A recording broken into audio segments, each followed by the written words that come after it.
What is universal design for learning? This principle is based upon work done in the 80s and 90s by CAST, the Center for Applied Special Technology, incorporating the latest research on learning in the brain. It is similar to the principles of universal design of products and built environments first described by architects. Let me show you a few examples. Corners at curbs are now graded to accommodate people in wheelchairs, but this design benefits many other people as well, including people pushing strollers or bicycles.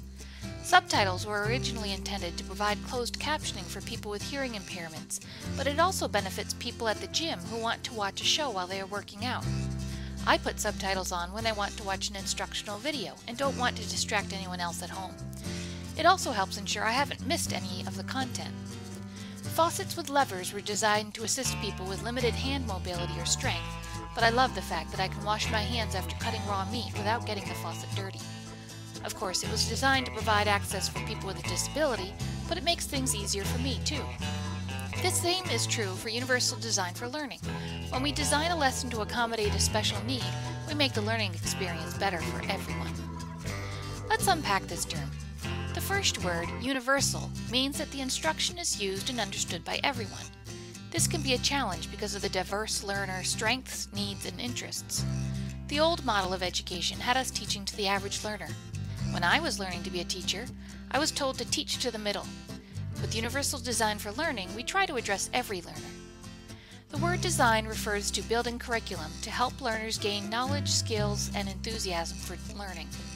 The challenge is to create a flexible design that can accommodate all users.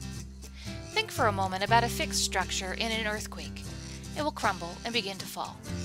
Adding some flexibility will allow for movement, but designing a building from the bottom up with integrated flexibility provides the least impact on the occupants. The same is true for designing flexible learning experiences. Just like other examples we looked at, designing for people in the margins makes the learning experience better for everyone. Now let's talk about learning.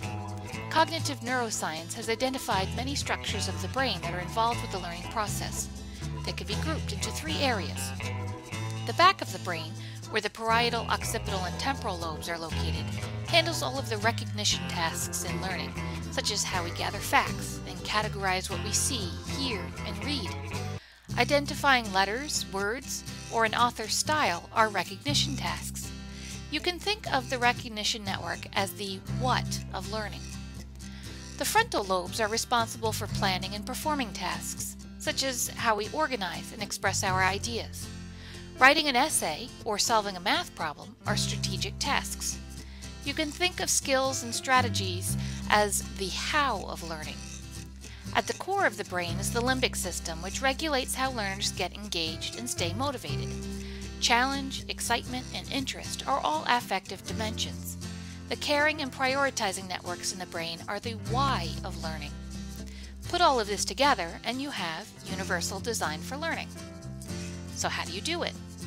The first step is to specify learning goals. All other decisions will be made by determining how they affect the learning outcome. For example, if you are considering whether or not to use a new resource or technology in your course, ask yourself, will this help my learners achieve the course goals? Next, identify any potential barriers. There's a lot of diverse needs in the typical modern college classroom. You might have students with physical disabilities, vision or hearing impairments, learning disabilities, emotional challenges, limited English proficiency, or even a lack of computer skills. These are just some of the barriers your learners might face.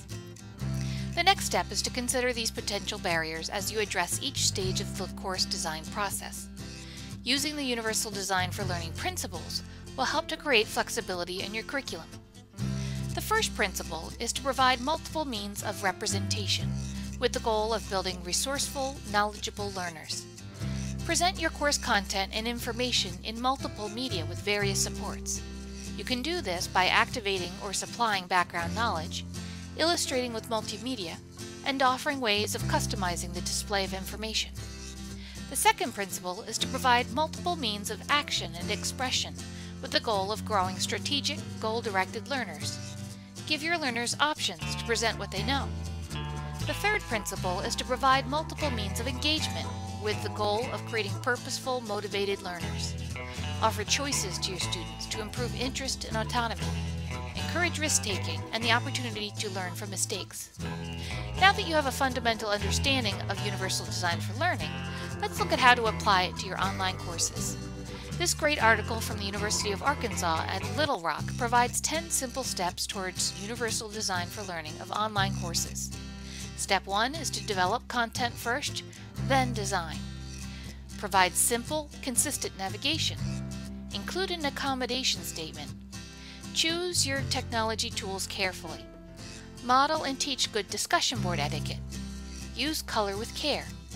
Provide accessible document formats. Choose fonts carefully. Convert PowerPoints to accessible HTML. If it's auditory, make it visual. If it's visual, make it auditory. Another great resource online is the National Center on Universal Design for Learning at www.udlcenter.org. If you would like additional assistance on determining the universal accessibility of your course, please contact an instructional designer at University College. Email ucid@maine.edu.